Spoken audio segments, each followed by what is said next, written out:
take me to Uganda. I fear Uganda. They will torture me.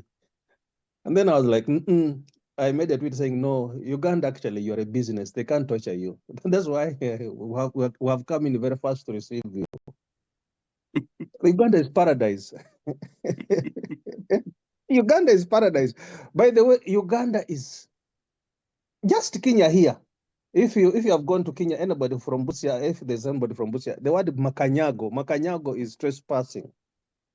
In Kenya, just Kenya here in the neighborhood. But Uganda, you'll find even people like William Pike talk for us. Look at how the U.S. Embassy itself is talking for Uganda. When you go to Facebook, Twitter Space, you know more about the good about Uganda from the U.S. Embassy than Ugandans themselves. The U.S. Embassy talks about Uganda more than Uganda talks about, more than any other person talks about Uganda. Well, we are here in northern Uganda with this. We are here in schools. We are here in this. We are here. The U.S. ambassador has almost become an LOC5 in our country. Well, that's what Uganda is. He's projecting this picture. I think that's why even they feel like deporting some of these guys to our country. But like I said, how we got detached. I was listening to the Indomitables and then with the space holders. In Uganda, you just find people who don't have reason for being Ugandans. Created by creation by accident, living by accident, and they even say, Omutonzi Asara, come on, how did you just surrender even your life to God? He has given you life, he instructed you how to live, and you say, Omutonzi Asara. You know, a lot of things in Uganda, I'm like, this place has taught me how to love my country. This place. The segregation. You come here and first of all, your education is just useless. Tell you your education is useless. Now you go to your country, the educated just don't care. That video, I mean that space filler you are putting for us, Doctors, a space filler, 0 on the integer, in the integer line. 0 is a placeholder. You know, the man signs an agreement. They tell you have gold. The people don't see it. People don't even know gold belongs to them. People think government is the other thing, and they are not. People don't even know that when you're talking about government, it is you who voted that person you call government. It's your vote. And you voted him because you can't represent yourself. You want him to speak for you, but you can't even hold him accountable. For me, the pain is with people who follow Museveni. They even can't tell they who follow Museveni. If you ask them, why are you following Museveni? They don't even understand. Because it's like, we voted you. This is what people are doing for Trump here. We voted for this. When Trump says we are deporting them, he said, we voted, that's what we voted for.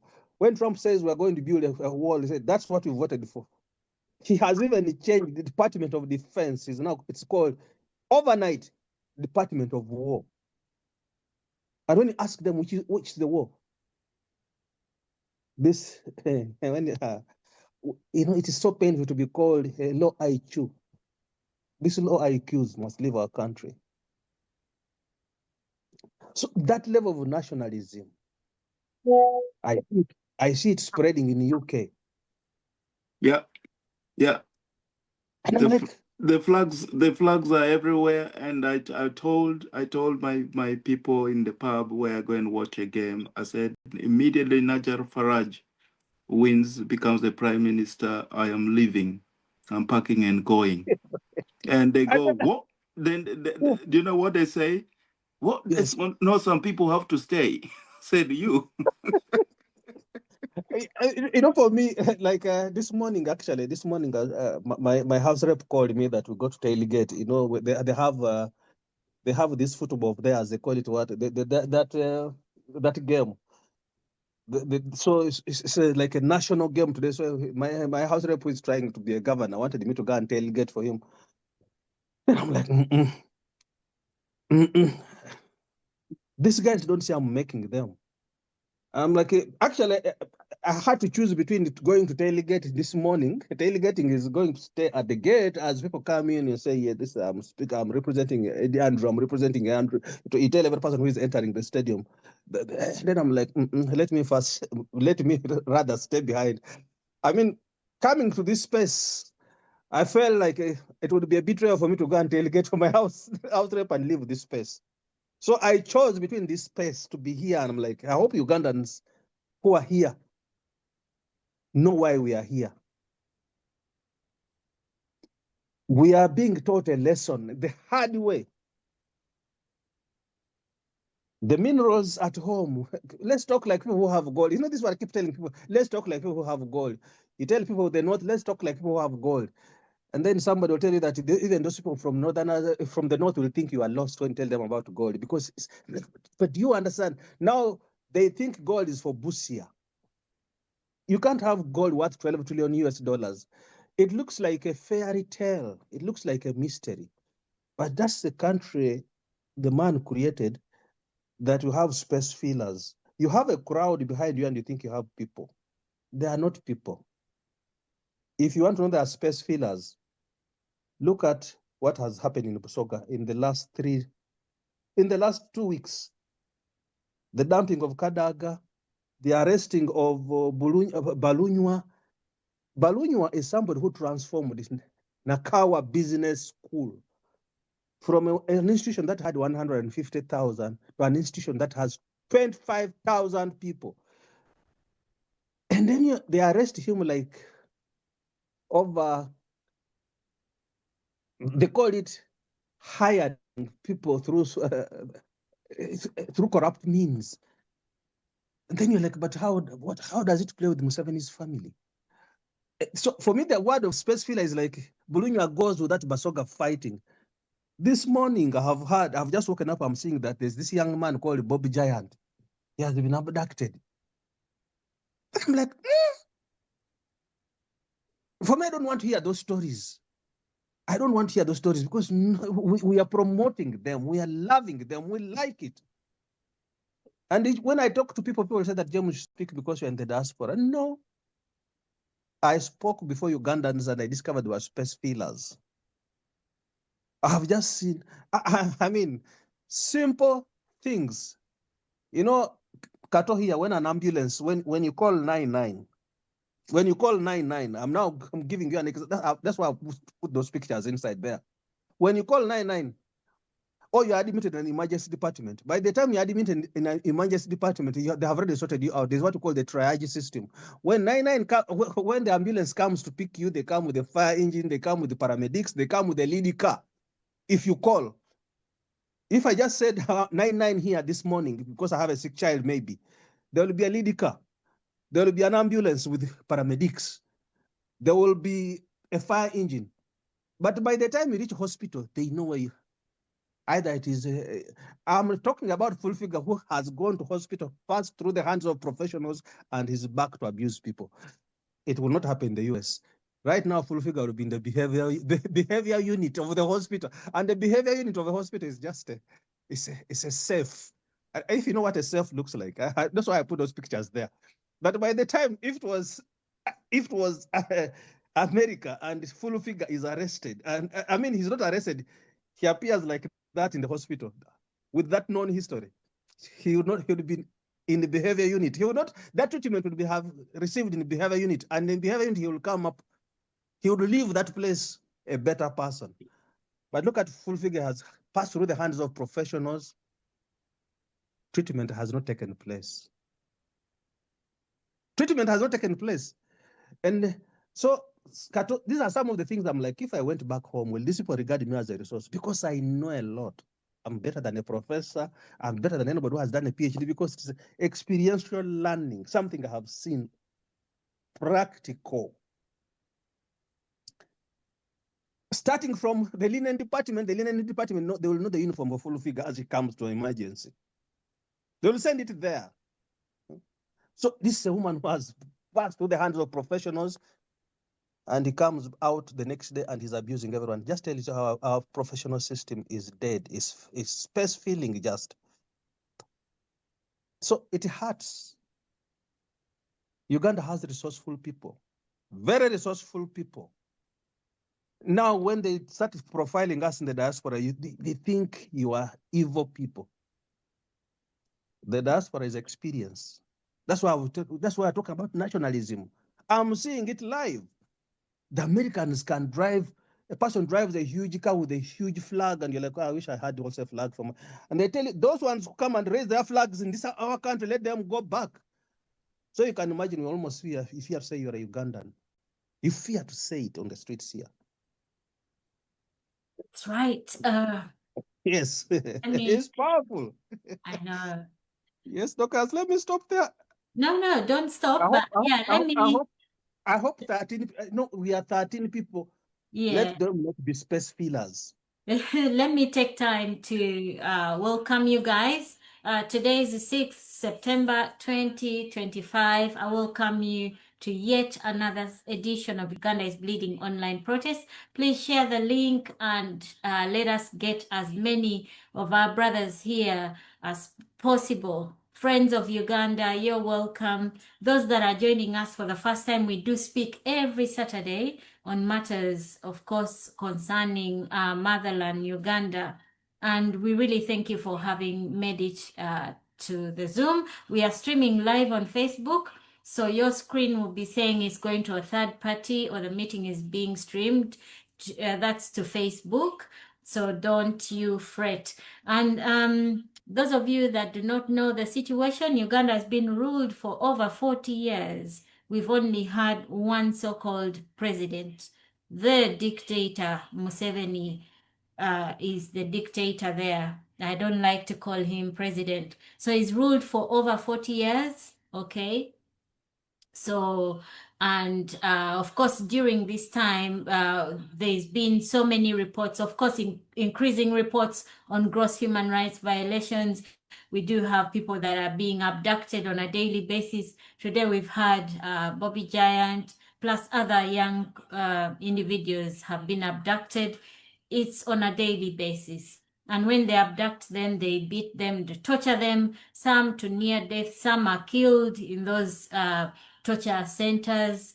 It's terrible. And then if you're lucky to make it out of there alive, you're thrown in jail, detained for some good time. Some have been in jail for years. They don't even know what their crime is. They even have no case file, because if you try to go and investigate, you end up finding out that this person has been held, their file is nowhere to be seen. If you show up in town, they'll tell you, oh, their file must be in the village, one of those detention areas. You go to follow up, they'll tell you, oh, it could be in town. So they just keep fooling people.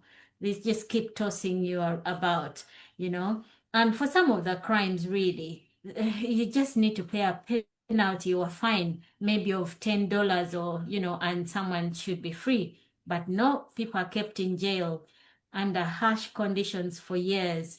That's the Uganda we are talking about today. And we continue to speak every Saturday, ladies and gentlemen, not only speaking, but we call on you, if you're able to write to your representatives, do write to them, or if you're able to see them over coffee, go meet them, discuss, tell them what the problem is, and also let them know the West is actually funding, because all the aid, the funds, they do not support Uganda, but they are supporting the dictatorship or fueling the dictatorship.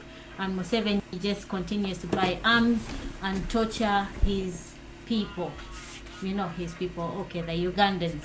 Yeah, so let us do, every little helps. So let us do what we can. And of course, let us continue to speak out on the situation in Uganda. Yes, welcome you guys. Thank you so much. Tina, I see you. How are you? Good to see you guys. Yes, you'll be coming back. Stademi, good to see you. Yes, I thought I saw Tina's hand. Tina, how are you? Good to see you. Yeah. Okay, Hiya. Hi, sister. How are you? Good. How are you? Good. How is your son? You were in hospital the other day. Yeah, I'm doing good. I can't turn my camera on right this second, but I'm doing good. My son has made a complete recovery by God's grace, so Thank he's God. doing well. Yeah. And I just wanted to say thank you to all those who are out there protesting. I've been seeing the UK is killing it, man. They're really right on fire for protesting and things, you know. I'm so proud of all of you guys. I'm so proud of everybody for not giving up. You know, I was reflecting on some things today. My mother, on her dying bed, one of the last things she said to me, suck it up, Tina, don't cry. One of the last things she said to me was never give up on Uganda. Uganda is going to be free, Tina. And that was in her last breaths, you know. And as I was watching videos of her, you know, and my reply to her is, I could never do that, Mom. You know I could never do that. No matter what, we have to stay together, everybody. We have to stay together, stand and therefore stand as God would want us to do to help our fellow brothers and sisters. We're not free until we're all free. We cannot be comfortable until we are all comfortable. And you know that's those words of wisdom from you think about it. You know, your parent is like using their last breath to say those things because she's on oxygen and stuff. You know, and that was so important to my mother as she was passing away. Uganda was so important to her, and I can remember even during the last elections, she would wake up all hours of the night waiting for me to come in her room and say, how's Bobby Wine? How's Uganda? How's the people? You know, and how much more should we be on fire for Uganda, you know, and standing for our fellow brothers and sisters. But I just wanted to share that with you guys today because, you know, reflecting down that memory lane, you know, it choked me up a bit, but I can rest her, you know, assurance to know that, you know, she's resting in peace because I'm not going to ever give up until either God calls me home or Uganda is free. Love you guys. Thank you. Thank you. Back at you, Sister Dorcas. Thank you. Thank you so much, sis. And yes, Mhm. Mom, rest in peace. Comfort to you, sis, and family. And we really thank God for the full recovery of Josh, your son. Oh my God. I remember seeing him on the wheelchair and all those tubes attached to him. Oh my God. Yeah, it is really amazing. Thank you. Thank you so much for sharing as well. Yeah, so we gathered here not to just lament, okay? I like the way you. So let's talk. People are calling it the Bobby Wine's protest votes. So as elections are coming up, 2026, Mr. Kato, as you are praying, I know we've seen this was a war in 2021. The elections, we call them a war because literally Museveni had bullets flying all over, killing so many Ugandans and claiming it was what fire did he call it? Was it friendly fire? What did he call it? Stray bullets. He called it stray bullets. So now we are saying 2026 elections are up. How many stray bullets is he going to release? And we are looking at it and saying, okay, Bobby Wine has His Excellence Mr. Chagulanyi Robert Sentamo. We call him Bobby Wine. So you all know who I'm talking about. So he's come up with a protest vote.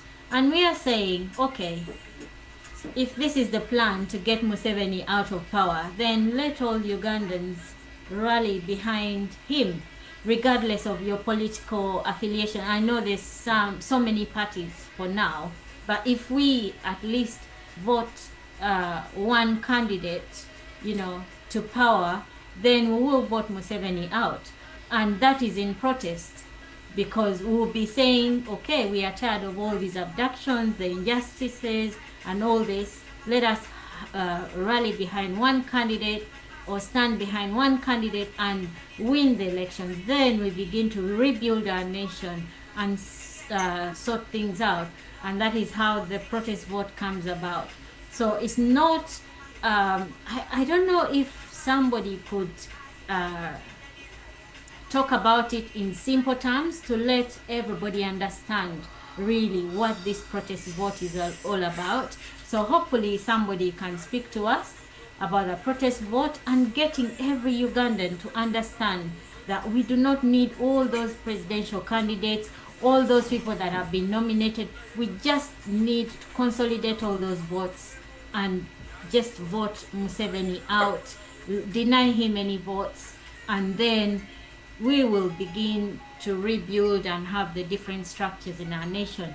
Okay, guys, I welcome you to the Zoom. I don't want this to be a monologue. Please do request for the mic. Let us have a conversation. Sister Demi, I see you driving. I don't know if you have connection. Do speak to us. And then I see Sister Mimi. Good to see you. Yes, Sister Demi, how are you? Sister Mimi. I'm okay. How are you? Good, good, good. Thank you. Yeah. Where are you driving to? Are you going to the concert? No, I just finished work. I just finished work. Anyway, I want to speak about that human rights. I think in Uganda, everybody has had their rights being abused. Okay?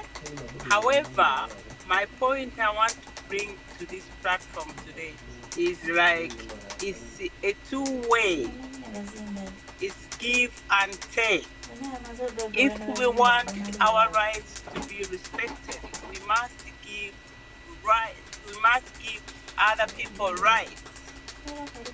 Second point I want to make, not necessarily that because you've got your rights, you can do anything that you want.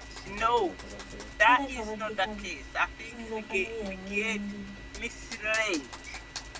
And also, third point, if we want democracy, if we want to come away from dictators, rights of people, respect the rights of people is fundamental, is so big. So in that case, why do I bring that today? It should be talked about every day. Our Constitution, Chapter 4, is got the rights,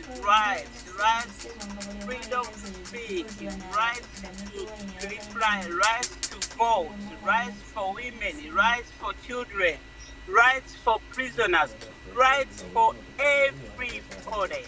What we have to know is like, you want your rights. Are you ready to offer the rights to other people? Are you ready to sacrifice your own anger to offer rights of other people? So we need to get that word, what it means. There are two sweet words. We might demand that we want rights, but do you know what rights are? Can you really accommodate other people? The rights we are not going to beg, we are not going to buy. They are just the God-given inheritance. So, but however, we happen to be in Uganda, where we are struggling to have our rights. To be hard. You see, that's why I said that in Uganda, everybody has had their rights being abused by the current government of NRM led by Museveni. So we must think so much. What's our preamble? What do we want? Do we see the rights of people, our rights abused? Like people in diaspora, their rights, they are being abused. They are not allowed to vote. They are not allowed to own a land in Uganda. It's not straightforward to have a dual nationality. They don't have free entry to Uganda. They have to apply for a visa. So the rights, we can talk about this, but for me, my key points, you cannot get, you cannot give what you don't have. We must respect the rights of people, regardless how we feel. This has got nothing to do with anything, but for me, it's today that I'm talking about this, the rights. We need to think about the rights. How do you respect? If dogs, they have rights. If rats, they have rights. Now, you are not allowed to kill a rat. You are being told, give it sedative, it's going to sleep. Take it to the garden. When it wakes up, it can come back to your house. So, it sounds so funny. It sounds so funny. Even in the human waste, and I say this word, feces, it has got rights now. You are not allowed to touch it and throw it anyhow you want. So let us think about our rights, how we can give people our rights. How do we behave? Do we accommodate people? Because I think for me, we are failing to grasp some of the words that we want it ourselves, but we are not giving it to other people. But there is sacrifice, there is loss, because we are all angry. But what you gonna do? What you gonna do if we want to have democracy? We must put the rights of people at the front. As I wind up, we still have 9 NUP in Italia, whom the Deputy Attorney General said that they are going to think about it. They don't need to think about it because there is a ruling by the Supreme Court. So we keep our fingers crossed, we keep on demanding them, and I'm sure one day they will come out. For God and my country, I stop here for now. Uganda 1, Uganda Principle 1 by 4 goes to need. Yippee! Yes, Sister Mimi, come in, please. Yes, thank you so much, Mimi.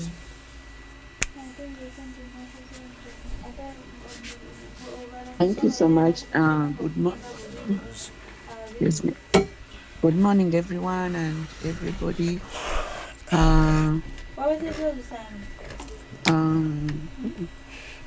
Yes, Is sis, it how are you? coming? Yeah, I'm good. I think it's coming to the moment of silence. Oh, no, Maybe no, I'll you're good. You're come good. later. No, sis, speak to us. You're good. We still have time. I just put it up. Yeah. I'm just thinking about. Kale byebyo ffenna banaga atwongezeemu tulenga tuleze